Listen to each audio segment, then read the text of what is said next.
Hello, dear listener. First of all, welcome.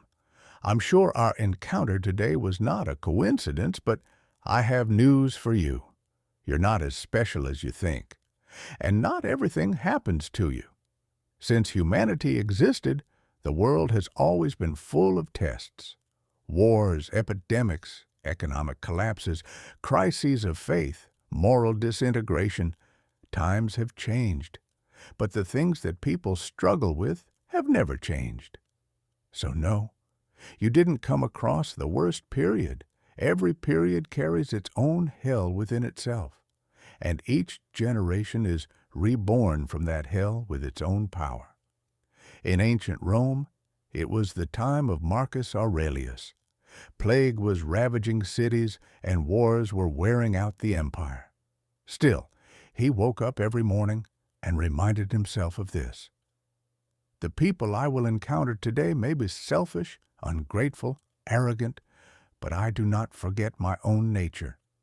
It taught us to find tranquility even in the midst of chaos. Centuries later, humanity was in darkness again. In the shadow of World War II, as Viktor Frankl struggled to survive in a concentration camp, he realized you can take everything from a man, but you can never take one thing: the freedom to choose how to respond to circumstances.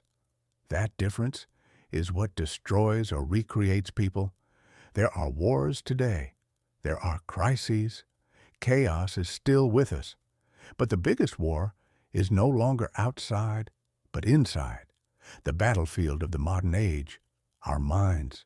Among constant notifications, comparisons, artificial happiness, we lose our essence. Meaning gives way to speed.